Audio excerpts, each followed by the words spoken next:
Senator Ossoff, welcome to the committee. Your turn to question.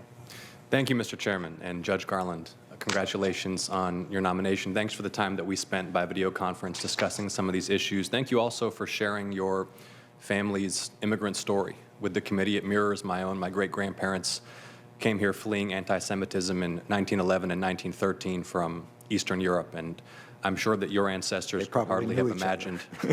I'm sure that your ancestors could hardly have imagined that you'd now be sitting before this committee pending confirmation for this position. Judge, I want to ask you about equal justice.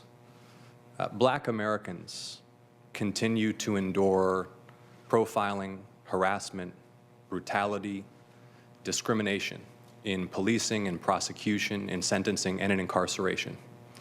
How can you use the immense power of the Office of the Attorney General to make real America's promise of equal justice for all? And can you please be specific about the tools that you'll have at your disposal? Yeah. So this is a substantial part of why I wanted to be the Attorney General. I'm deeply aware of the moment that the country is in.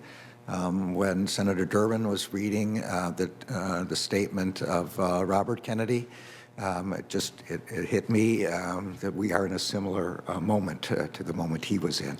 So there are a lot of things that the department can do. One of those things has to do with the problem of mass incarceration, the over-incarceration of American citizens, and of its disproportionate effect on Black Americans and communities of color and other minorities. There are different ways in which we can try, that is, disproportion in the sense both of population, but also given the data we have on the fact that crimes are not committed by these crimes are not committed in any greater number than in others, and that similar crimes are not charged in the same way. So we have to figure out ways to deal with this. So one important way, I think, is to focus on the crimes that really matter, that to bring our charging and our arresting on violent crime and others that deeply affect our society, and not have such an overemphasis on marijuana possession, for example, which has disproportionately affected communities of color and then damaged them far after the original arrest because of the inability to get jobs. We have to look at our charging policies again and go back to the policy that I helped Janet Reno draft during her period, and that Eric Holder drafted while he was the Attorney General, of not feeling that we must charge every offense to the maximum, that we don't have to seek the highest possible offense with the highest possible sentence, that we should give discretion to our prosecutors to make the offense and the charge fit the crime and be proportional to the damage that it does to our society. That we should look at we should also look closely and be more sympathetic towards retrospective reductions in sentences, which the First Step Act has given us some opportunity, although not enough, to reduce sentences to a fair amount. And legislatively, we should look at equalizing, for example, what's known as the crack powder ratio, which has had an enormously disproportionate impact on communities of color, but which evidence shows is not related to the dangerousness of the two drugs. And we should do as President Biden has suggested, seek the elimination of mandatory minimum, so that we once again give authority to district judges, trial judges, to make determinations based on all of the sentencing factors that judges normally apply, and that don't take away from them the ability to do justice in individual cases. All of that will make a big difference in the things that you're talking about. Thank you, Judge Garland. And let's discuss accountability for local agencies. The Civil Rights Division has the authority to launch pattern or practice investigations targeting systemic violations of constitutional rights or violations of federal statutes governing law enforcement.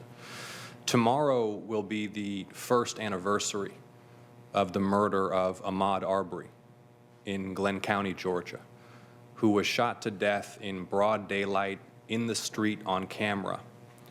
But local authorities chose to look the other way, and were it not for the activism of Georgia's NAACP, there likely would not have been any prosecution in that case.